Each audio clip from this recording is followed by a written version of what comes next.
everyone, and welcome along to our session today. We're really delighted to have you join us for our next session.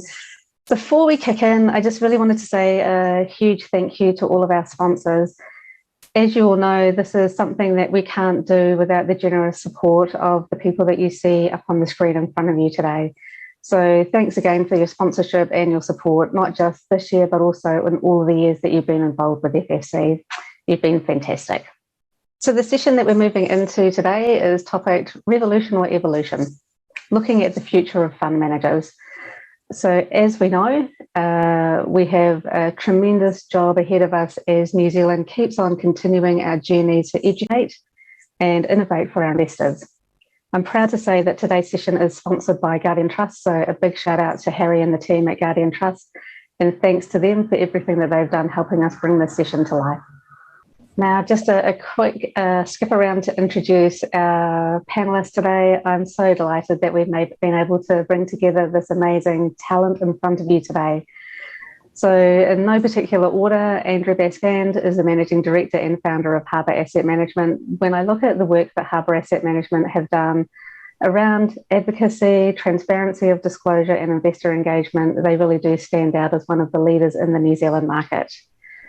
Donna Nicolof is someone I'm proud to say that I have worked with in the past. She is the founder and CEO of Pāua.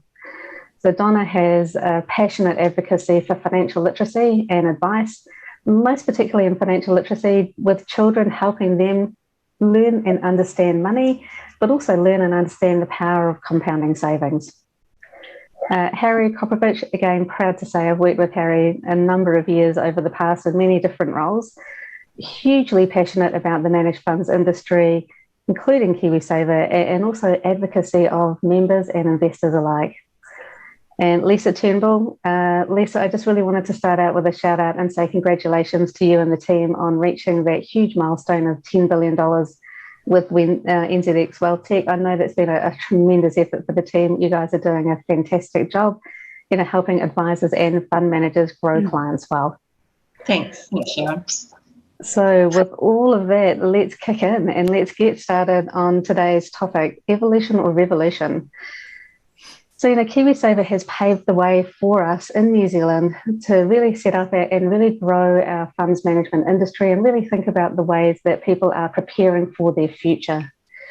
We're in a very, very unique time, not just a pandemic, which is unique in and of itself and by itself, but interest rates continue to be at all-time lows, investment markets at all-time highs, even given a little bit of the wiggles that are happening at the moment. And also we're in this transition of baby boomers, something that we've talked about for a large number of years, but we're right in the midst of it now. And we're really having to think about how do we help those baby boomers manage that phase of accumulation of wealth to decumulation, while we're also thinking about the rise of the next generation of millennials and Gen Z investors. So quite a lot really for us to think about in terms of how do we get our market performing in the best way possible to serve the needs of so many diverse and unique people. Regulation has been a key theme in our market for some time now, and I think we're really at that point where the baton's been handed over now to the market. So we're asked as industry participants to lift our game, lift our own performance and commit to ongoing improvement across not just our market, but the way that we interact with our customers and the way that we look and think about our customers. So today we will explore what good customer outcomes look like. How do we know if we are demonstrating good conduct? That's such a big question. I don't think you know there until you're there. And we take a customer lens to value for money. So what I might do actually, Andrew, is get you to start out for us. So we've talked a little bit about the landscape that we live in will continue to change and evolve. The pace of change today is accelerating, not decelerating, and we have to learn and adapt faster than we have done in the past. So when we think about evolution or revolution and we think about the funds management industry, where do we think we are? Well, good morning, Sharon. And we had a discussion about this in preparing for today. And my take, and I think we share this take, is where you can talk about an evolution or revolution. My view is that the key forces at work have been influencing the advice and funds management industry for some time and potentially they're accelerating. And I'll just talk about four particular forces that I think are quite impactful at the moment. And obviously, let's start with the metaverse, with digitization of everything. And this is scary for some advisors and fund managers alike, because the power of AI is coming into our industry. Is it going to make us more productive or less relevant? And my instinct is to say it's going to make our life a lot more productive and more relevant. So digitization, number one. Number two, we live in this sort of parallel world of how do we look after millennial needs versus the big baby boomer needs. And increasingly, we're going to have to think about that younger generation and how they want to interact with fund managers and advisors. And it's not going to be the same. It's going to be really interesting. The third influence that I think is important, and there are many others, of course, is purposeful capital. Now, we've started this ESG journey a decade ago with climate change, and now we're moving through into ESG and sustainability. But purposeful capital has truly come of its own, and we've got some experts today who can carry on this discussion, but I think it's an important evolution that some would argue is closer to a revolution, given the importance of climate and people. I think the fourth factor that I would draw out today is one of regulation. And it's not that this is a good or bad thing, it's just with us. And the regulators really wanted to think about several things. Transparency, obviously, still. Value for money is something we're close and focusing on, and then looking at the whole gap between retail regulation and wholesale regulation. I think that's going to be really interesting, and it might be more of a revolution here as well, because for many years the advice industry has sort of tried to circumvent offerings in this wholesale space. I'll stop there, Sharon. Those are my four pillars. There are many others we could talk about. Yeah, are indeed. Look, I might ask you just one sort of follow-up question on a point that you just raised. I think, thinking about how as a market we do spread ourselves, I guess is the only way I've got of describing it, thinking about, kind of our up-and-coming investors and their needs and how they may be different given, home ownership rates are also declining. So we've got people coming up their investing curve, which is a brilliant thing to see. And then we've also got on the other side of it, people who have looked at accumulation of capital. How do they make it, last? As a market, how do we kind of get our heads around thinking about these two quite diverse universes of people? And I will, Donna, hand over to you to think about that too in a sec. Yeah, I'll just be very brief. I think we've got to be very client-focused and innovate rapidly for that younger generation. And what we think might be the best way of serving that younger generation possibly isn't. So you've got to listen very carefully, innovate, be creative, use technology, use combinations, unfortunately, so social media and platforms, and not be completely dismissive of ideas that they have in terms of building wealth. I was positively surprised earlier this year when Rob Everett talked about the FMA survey of how these younger generations are interacting. And I was astonished to find that almost a third of those who were so-called playing in markets actually were building their savings. Now, we have to turn that from a third to a much bigger number and help and develop the advice industry. I'll stop there. Fantastic. Donna, if I can just hand over to you, it'll be really great to get your thoughts from an advice perspective. So we know that there's been massive changes in the landscape of advice, and we're continuing to evolve and think about how do we deliver to a degree at scale advice to a wider range of people in a way that makes sense for them. Do you think we're changing our models quickly enough to meet the changing needs of investors, or do you think we need to start to accelerate some of that? Well, I'm probably biased, but I would say no, we're not going fast enough. I mean, I actually think the regulator has done a great job, and they're trying to, evolve and do the right thing so that as an industry, we position ourselves in a better way to meet the needs of our clients and really act in their best interests. But it's certainly not moving fast enough in my experience. I can talk about that from a number of perspectives. So one is, we've seen a huge demand since we've come to market, particularly from family office clients and, people that have sold their businesses that are really looking for that independent advice, and I think that's really key.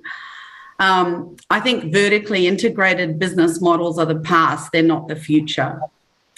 I think it's one thing to say that you act in your client's best interests, and that's easy to say, but if your systems and processes are not aligned to support that, then how do you feasibly do it?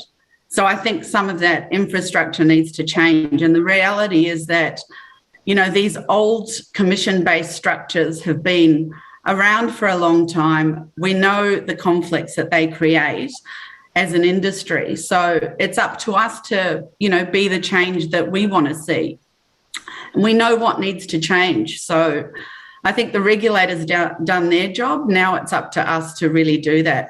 And Andrew is spot on. Some of the family office clients we deal with, they're now in a process of handing down to the next generation.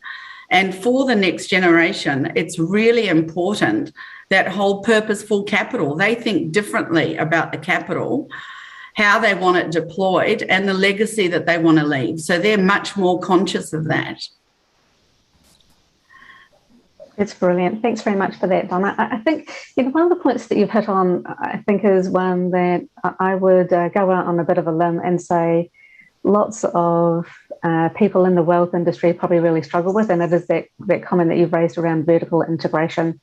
It's something that's been talked about for years in various different guises, but we haven't really kind of cracked the nut on either A, being comfortable with it, or B, deciding that we do, to your point, as an industry, need to move forward and accelerate a different way of looking at this.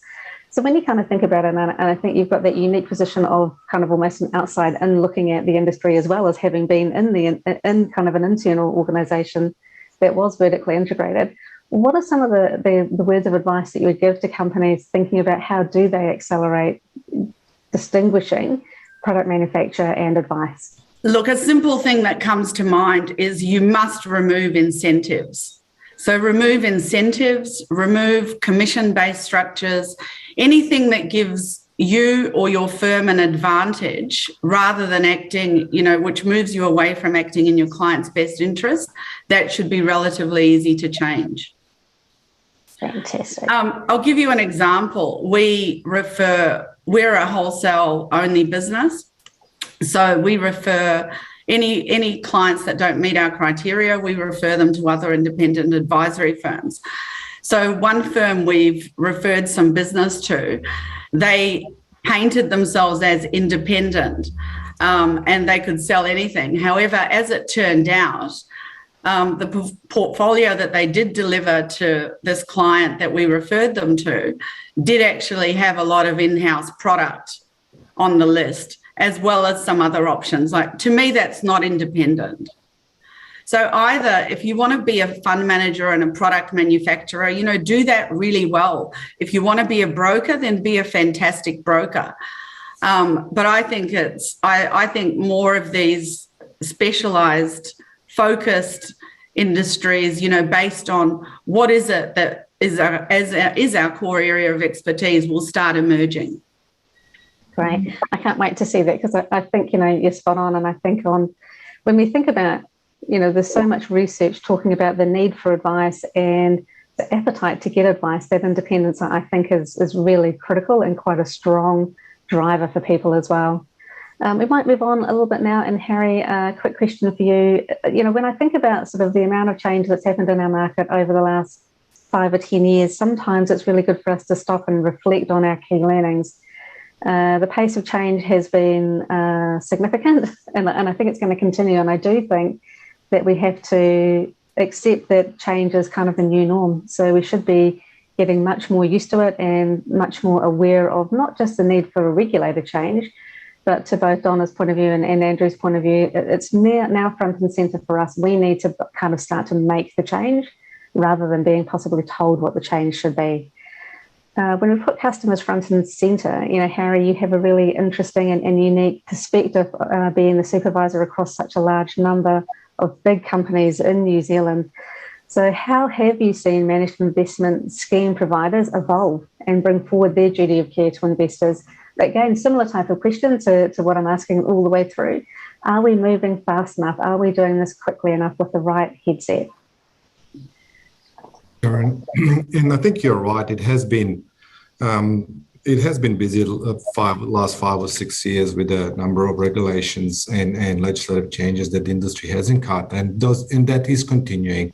But I think if we look back and step back and look at the foundations of this legislation that the MIS managers are operating at, Financial Markets Conduct Act and its regulation, this already imposes a number of duties and obligations to ensure that there are good customer outcomes and good conduct that is achieved by the sector. Looking at the funding blocks of that legislation is the managers must act honestly and in the best interest of their investors. We just like to look at, what has happened in Australia over the last few years and with the Hayne inquiry, where, some of the issues and findings arising out of those inquiry go to the poor conduct, poor culture, poor identification of errors and poor remediation of those errors. I think in New Zealand, we do have that funding block of that legislation that already provides that framework. And I think we also have a good legislative, quite unique system that we have supervisors working with MIS managers and with the sector to ensure that those poor conducts are addressed and to try to prevent them. And if they are, from time to time, there will be issues, but also we will work together to identify and to make sure that the customers are being remediated properly and in a timely manner. And I think then we have informing FMA of any market or industry trends. We have reporting obligations as supervisors, as everyone knows, to the FMA. So if FMA does see any adverse sectors or trends in the sector, they'll be able to look at that and address that. I think I think genuinely, we have in New Zealand a willing comply industry. I think looking at MIS managers in that sector, they do want to, they are ensuring that there are good customer outcomes because they do have to, and they are more and more putting their customers, they're realizing that putting their customers at the center of what they do, it is important because that is a sustainable way to approach it and to deliver products that are fit for purpose.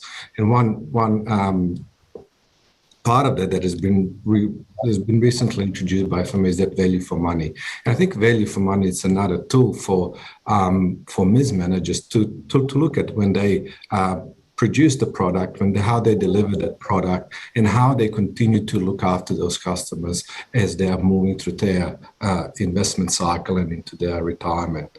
I think also it's quite important to mention that there are some some sectors that we don't have that oversight of that regulation, that are not caught by that. And I think it's important to look at those sectors and to see are those driving potential bad customer outcomes? Are we looking after those customers that are on those fringes? So, look, I think the industry is evolving. The managers are taking more and more embracing that customers and ensuring their outcomes.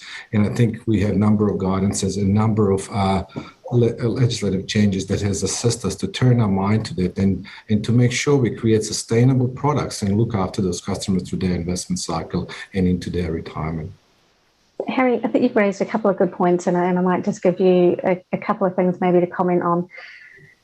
So one thing that I do think about quite a lot is can we, fund managers or other participants in the market, can we set ourselves aside and can we kind of, be distinguishable, from a customer's point of view by our commitment to, delivering great conduct and to really embrace it and own it rather than trying to figure out really what does it mean.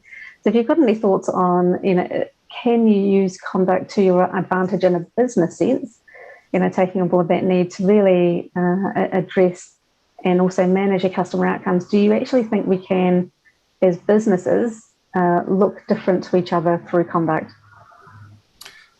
Yeah, look, I think we can. And I think that, like in anything, there's always room for improvement, and we are constantly improving as an industry. And the good thing is that with this unique framework, you do have supervisors who should assist you and guide you through that as well, and challenge you. You know, the share supervisors should challenge managers with to ensure those outcomes are achieved. And I just look at some of the sectors and some of the areas like sustainable investing and non-financial benefits as well, that are going to become more and more important to generations going forward and to investing community.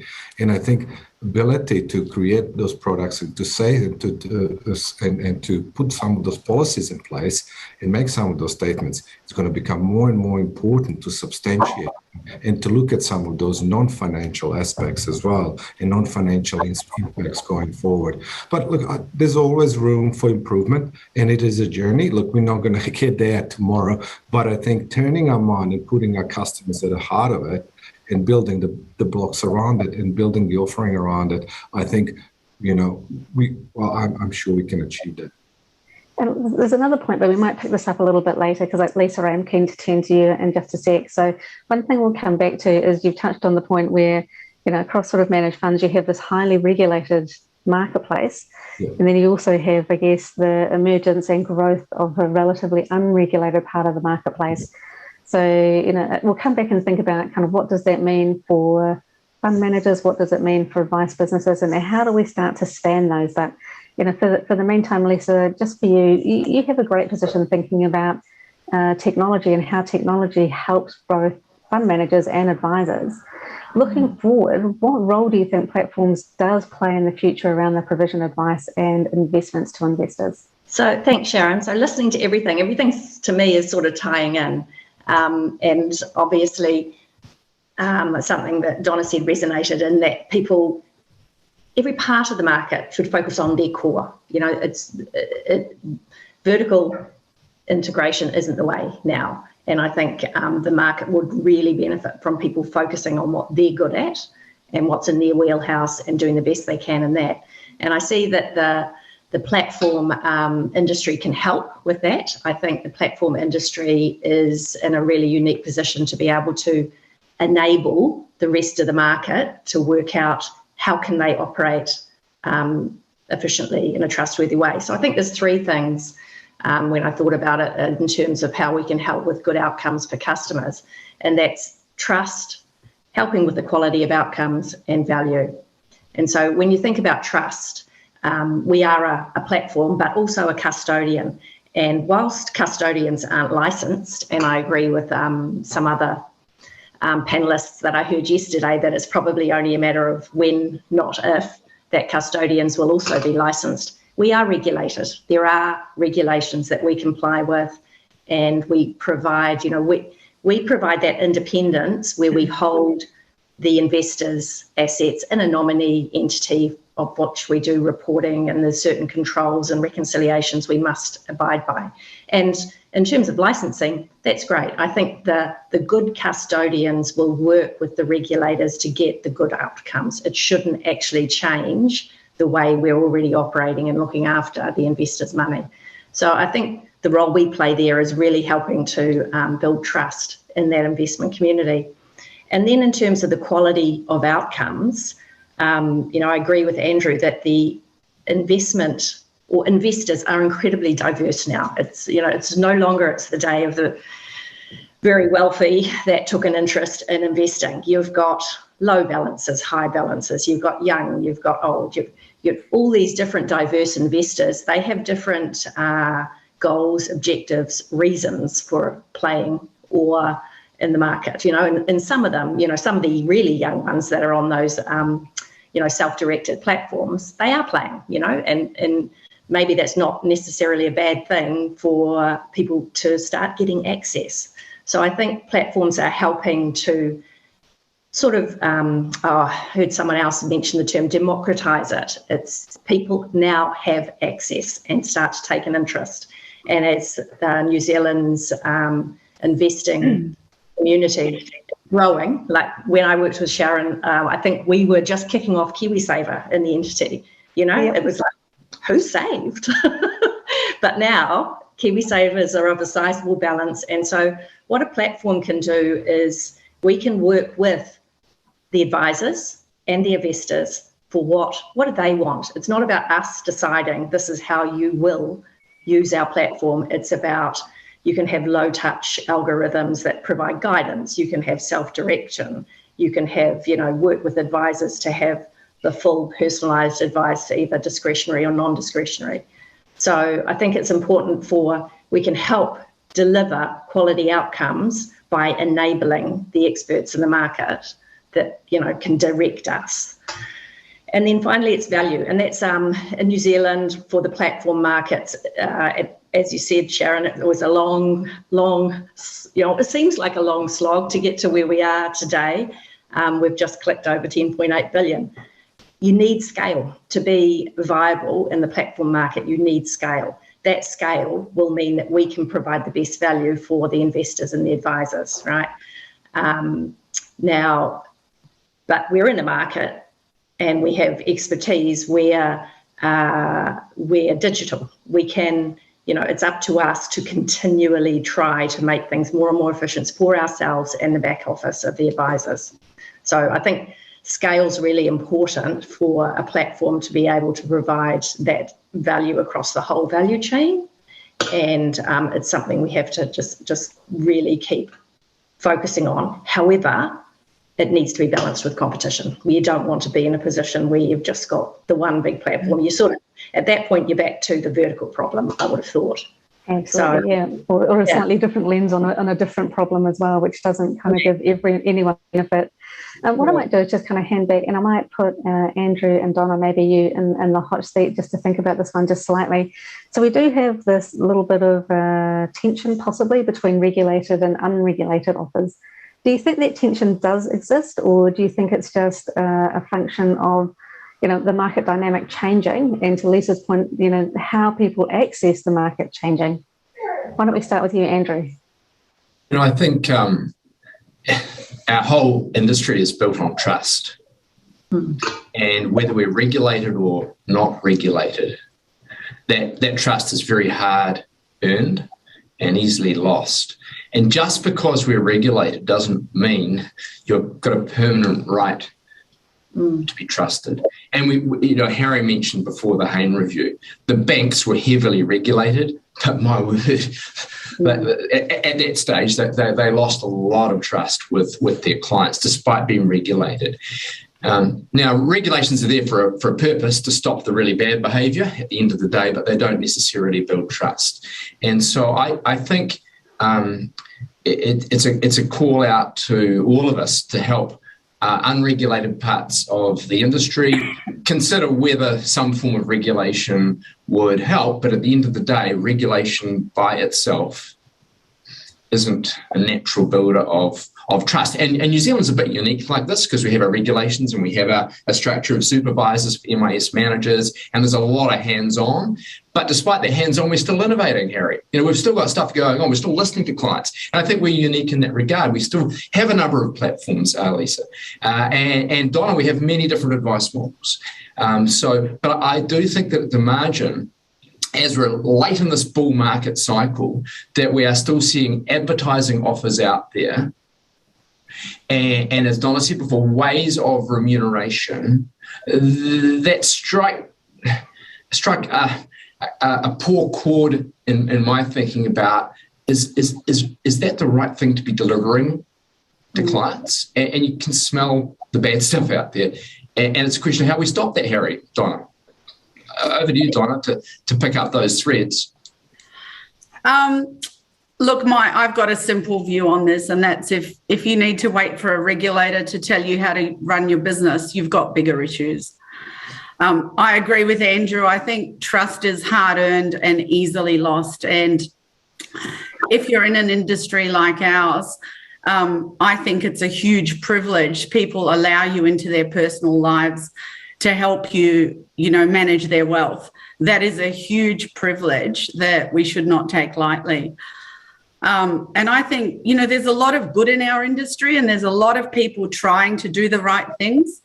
I think often they're let down by the systems and processes, within their own organisations. Just to give you another example of that, we saw a client's portfolio recently that they had moved to a different advice provider, and this provider had a whole range of, commercial property products, fund management, investment products, and they had advised them to move out of their current asset allocation into their products, their, cell phone products.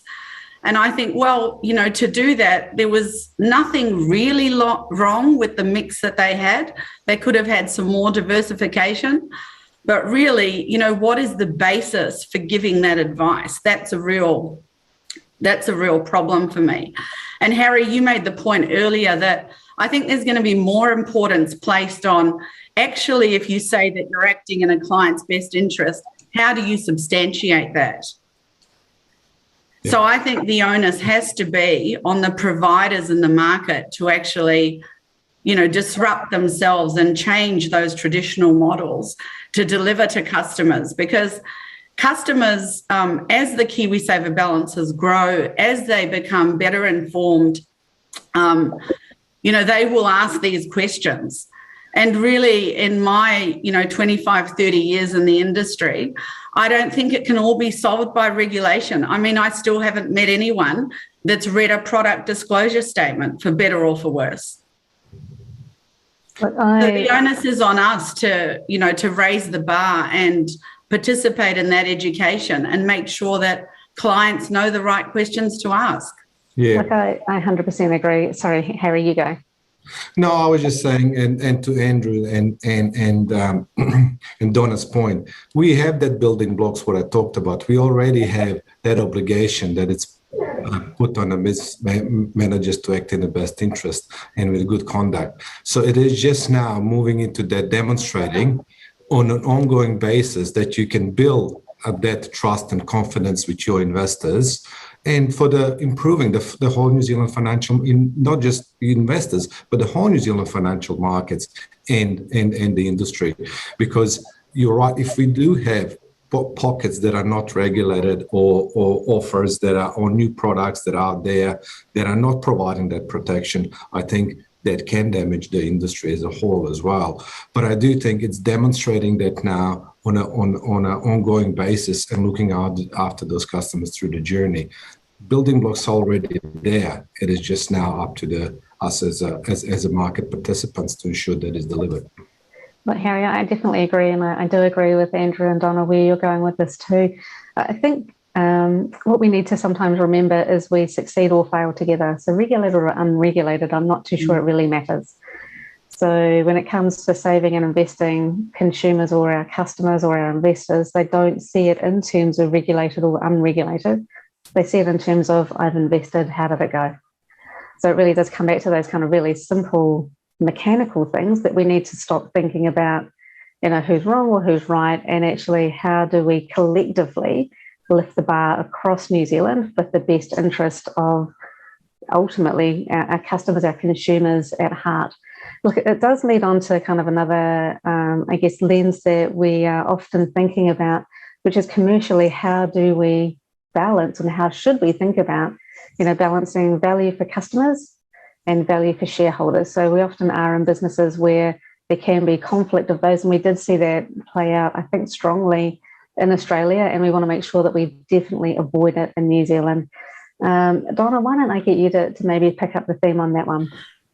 I guess for me, value is quite a simple concept, and it comes back to how do you demonstrate value to the customer, number one, and therefore if the customer values it, they will be prepared to pay for it. So the onus is on all of us to demonstrate that value. So for me, that's around being transparent around the fees you charge, making it easy for customers to understand those fees, making sure that they know what they're getting for their money. And I don't think it's any more complex than that. Do you think it would be fair to say, to your point, I think you're really structuring it and focusing it on, putting the customer first around that conversation. If we get that right, then it does kind of naturally balance the commercial side of it. Because if you lead with your customer and you do the right thing and you're transparent and you're clear and they understand, then naturally the commercials will stack up in the background. Yeah, absolutely. I mean, well, particularly in our business, you know, the biggest source of business for us is referral business that we get from existing clients or people in our networks. And people will not refer if they don't feel that they've got value from what you're delivering, or that they lack trust, or you know, that you haven't put their best interests first. So they will only refer if they've had a great experience and they really like what you're doing for them. Thank you for that. Andrew, is there anything that you would add on, I guess, you know, balancing investor interest and, you know, shareholder interest? You know, I think alignment is really very important all the way through here, and you know, getting rid of those commission structures, I think, is an important way of, you know, making sure we're removing one obstacle to alignment. When I think about value, I think it's important to express whether you're making clients happy at the end of the day, and I think we can sometimes lose the sight of where fees are relative to outcomes. Now, I have no problem with really low-cost fee options, you know, passive and low-touch solutions. But at the other end of the spectrum, I also think where advisors or fund managers have demonstrated a long-term skill to add value, whether that's matching assets with liabilities, goals, or actively making money, then, you know, that costs in terms of research, innovation, shareholder capital, and there is a strong argument, I think, that there needs to be some sharing where you're demonstrating long-term added value. And so, you know, I just think there's a full spectrum of low touch, low cost, you know, passive, you know, direct options where, you know, we need to make sure that scale benefits are passed on. And I think there's a whole spectrum of other added value services that there's fair pricing for. The more competition we've got, the better the outcomes there will be as well. Just reflecting immediately on the funds management industry, I mean, I do think that we're reaching a point in New Zealand where a lot of scale benefits have been passed on. You know, we have seen a lot of fee compression in New Zealand, and my sense is we're at a point now we need to actually demonstrate the added value that both the advice industry and the fund management industry are providing. That's where I sense we've got to. Look, I have to say I do agree with you, Andrew, on, you know, fee compression I think has been great in the New Zealand market, but I also think, you know, scale in a New Zealand sense is very different than scale in an international sense. And that is just the size of our market. We are 5 million people. We are growing, but not, we're not going to be 10 million people next week or next year or even in 3 years. So scale for us looks very different. So there's this kind of balance around how do we grow the market, but also make sure that we can give back within the market. And you can't do that by constantly having a downward pressure on fees. You might inadvertently start to drive out some of the wrong behaviours or the wrong conducts around that. Harry, we might get you to pick up that point on just sort of thinking about, is there a natural sort of tension or inflection point where, you know, we have to move the conversation away from being about just the fees, and to Andrew's point, really being about the performance, the value add, the service, the delivery to customers, to investors? Yeah, I agree, and Andrew raised a couple of good points. It is not about fees; it should be about value and delivery of that value. And we should have a diverse industry, a diverse offering that we can provide to investors, whether they want to go to different type of products and what their expectations are. It is up to the Ms. managers to describe and to articulate that delivery of that value and how they will do that.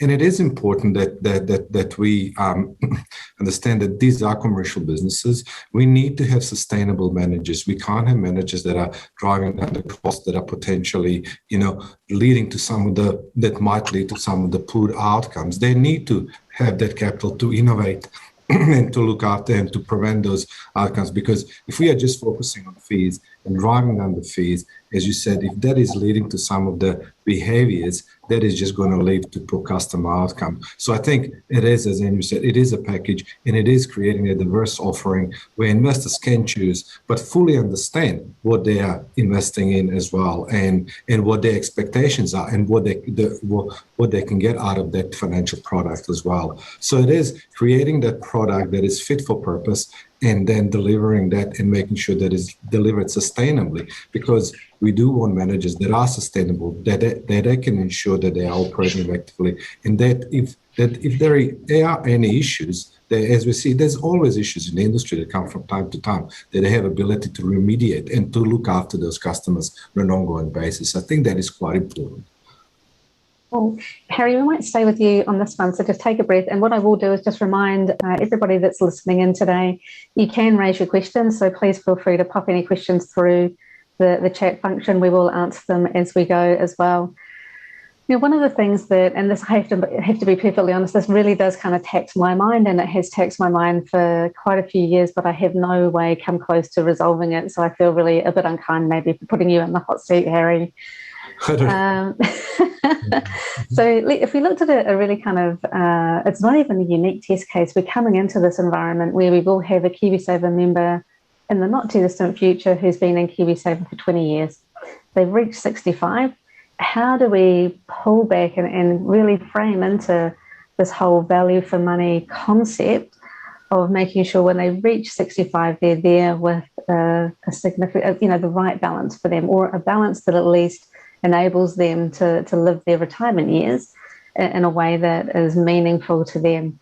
Is it a product provider's role, a regulator's role, a supervisor's role, an advisor's role? How do we get the alignment of the accountability across those multiple parts to make sure that we are driving, those outcomes for people to get the right savings number, whatever that number is? Yeah, I can provide an answer to that, Sharon, either. But I think my view on this is that, look, I think if you look at the customers, everyone should play a part in their journey, right? And just reaching 65, it's the first part of the journey to make sure that you have accumulated that wealth. And that's where the, product providers and play a big role, because they are, at the end of the day, they are the one who are there with the customer, and advisors as well. I think they're going to play important part to make sure that when you're accumulating your wealth up until that age, that you have accumulated sufficient amount that you can then look at that accumulation part. But look, and they are looking at different products. Are there different products in the industry that can help with that, the accumulation? I mean, looking at a Kiwisaver and some of the other aspects, they already provide quite a good ongoing vehicles for that as well. And advisors should play a big role as well, because you're right, it is a change, especially, but as we particularly looking at across the saving industry, people do live longer. They will need a lot more funds available to sustain them and to accumulate that wealth. I think with regulations, we talked about it. It is there. Donna mentioned, you don't need a regulator. You just need to make sure supervisors play an important part to make sure that those investors are looked after, and that the managers and I think advisors are delivering those outcomes during their journey. So I think everyone plays a part. I think at the end of the day, it's managers and advisors, they're their customers, and they're creating the product, and I think supervisors and regulations are there to ensure that cycle is properly managed through. So do you think it would be fair to say, and actually we might get Andrew and Donna to pitch in on this, and then Lisa, I've got a different kind of angle for you on this one as well. Do you think it's fair to say one of the things that I think as a marketplace we need to do, so taking on board, there are different roles within our market, product providers, advisors, supervisors, platforms. We need to find a way of coming together a little bit more holistically around some of the bigger challenges that we face. So we're pretty good within our segments, and I think I'm seeing ways that we're starting to come together, but I think my question is, are we doing enough to collectively solve the problem versus individually solve the problem? I would say probably not. I think the I think the reality is if we did come together to solve some of these big issues, we'd be more effective. There's definitely an opportunity to do that, do that differently. The reality is, to answer your question, that now at age 65, people are living longer, healthier lives. So, whereas previously they'd look to have 15 to 20 years in their retirement, they're now living for 20, 30 years. So the reality is, even at age 65, you will have to have some exposure to growth assets rather than income. So I think that's changing, and therefore we have to think differently around the advice that we give people, going into retirement, to make sure that, they have enough money to live on. Great. Andrew, is there anything you would add to that?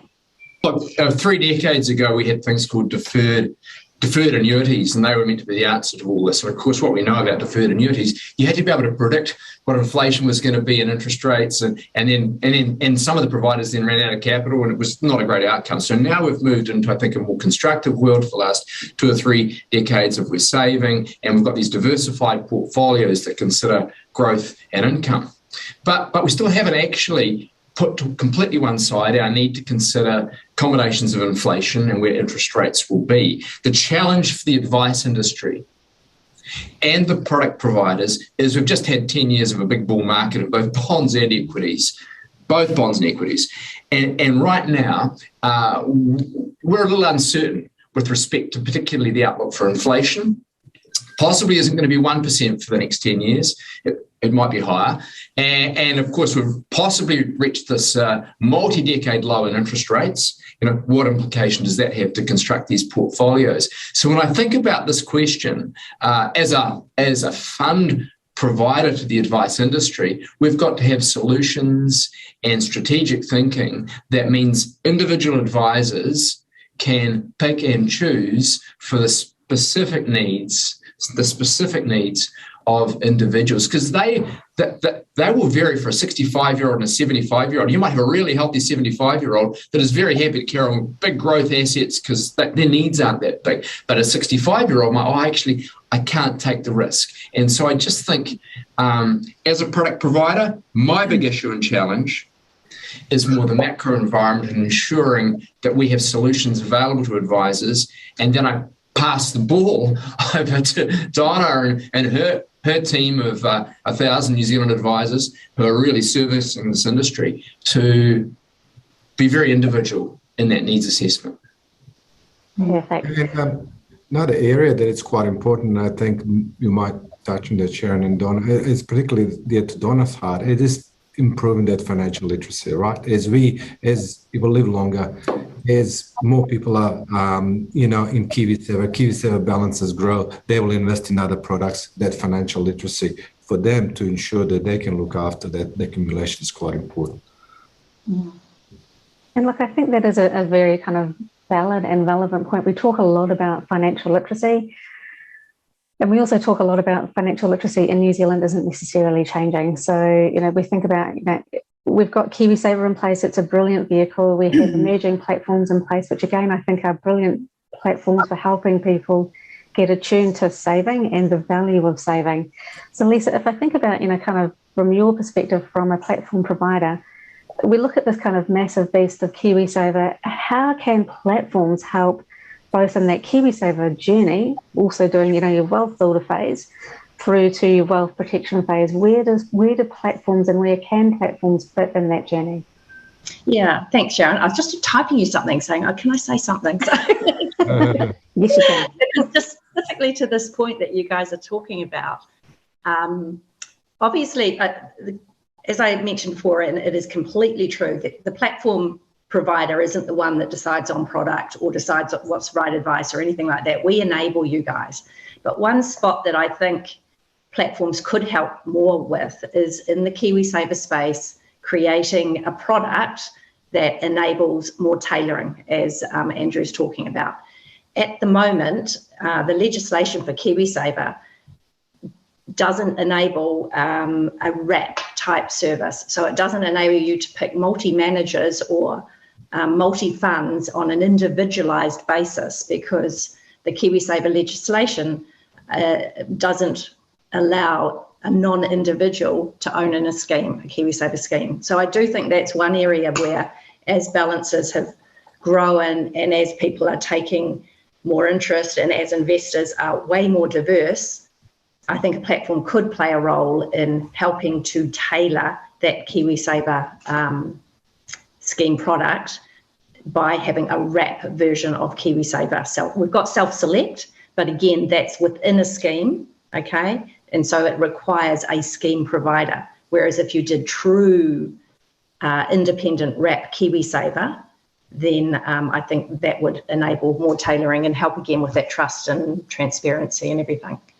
And look, I think that's a really valid point, and a point that we don't often talk quite enough about. But the construct of Kiwisaver to date has been fantastic, and it's gotten people to a good position in market. But the question that I have in my mind is it the right structure to move us forward to the next iteration? So, Kiwisaver 2.0, for want of a better way of describing it, where we do enable more choice.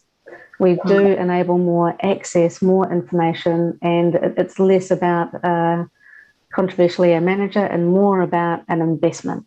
So it's really levelling the playing field and being open to having an investment across multiple counterparts. There are themes of it emerging, but to your point, Lisa, the regulation as it stands today is more of a prohibitor than an enabler of that. So one of the things I think, coming back to this theme of, evolution or revolution, that has to be a strong evolution theme around how do we open up to give more access across wider ranges of assets to Kiwisaver members in particular. How we do that, I think there has to be that mechanism where we come together and talk about it a little bit more, but we also jointly position with both, regulators and government. How do we move to this place? So maybe that's a takeaway action for us to all think about as we leave the session for today. Financial literacy is one of the questions that has come through. We've touched on it lightly. How do we collectively raise financial literacy? What I might do is, actually, I'll just give you a couple of thoughts on it. So we talk a lot about financial literacy. We talk a lot about advice.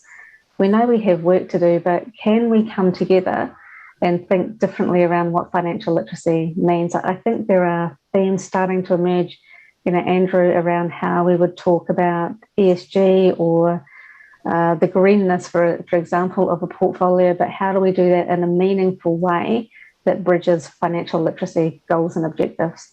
For me, our workplaces need to be full of people with diverse backgrounds, and people who are creative and innovative, bright thinkers. So it's okay to have this big digitized world out there, the metaverse, and getting on with AI and everything. But to be successful with this financial literacy, we need to have people in our industry who come from a broad demographic background, and we're starting to do that. But the more we can do that, the more the messaging will reach across generations and different aspects of the workforce.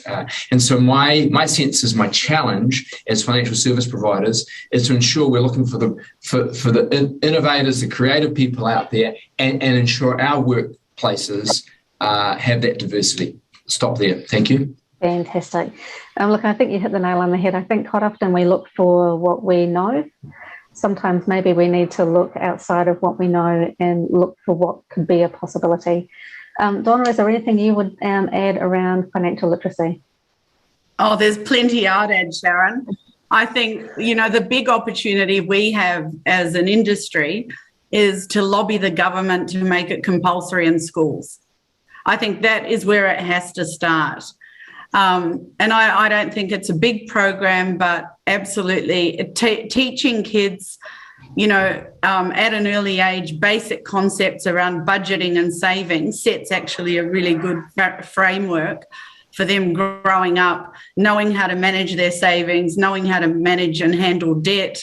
And kids are sponges at that age. So, and I don't think that education should stop there. So start it in schools. I think the onus is on all of us to educate clients that we come into contact with.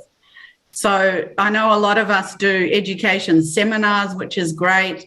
You know, we particularly run education sessions for families and, you know, trustees of different foundations that we work with, that they can ask questions around anything to do with their portfolio.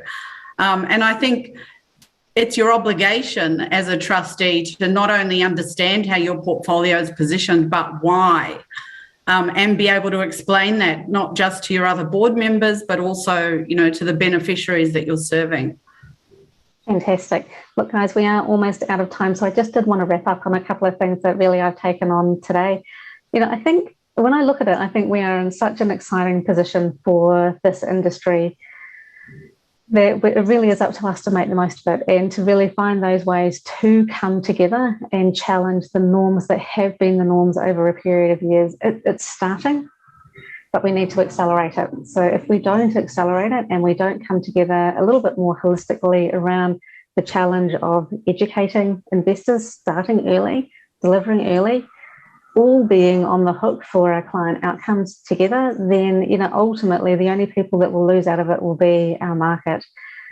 So I do think we have a tremendous, tremendous opportunity ahead of us, and you know, really for me it is game on. From this point forward, it is about making the difference that we want to make to ultimately create, you know, better outcomes for customers, but that also leads to creating a better outcome for New Zealand as a system, as a country as well. Justin, we're wrapping up in this last couple of minutes. Is there anything anyone else wanted to say just before we head off to our next sessions? Look, guys, I have to say a tremendous thank you to everyone for joining us today. And thank you to each of our panelists for, I guess, what I think has been a really fascinating and interesting debate, where I think there's been some really great and shared views, but also some challenging views that pass out to us as a market. So again, you know, thank you so much for your time and attention today. Anyone that's up for the challenge of making a better market, you guys know what you need to do. Wrapping up, so we're wrapping up the session now, 15 minutes before the plenary session starts. So it is time for those of you who have joined us today to head away and get your cup of tea or coffee and get ready for the rest of the fantastic agenda that is day 2 of the FSC conference. Once again, everyone, thank you so much for joining us, and I have loved today's conversation.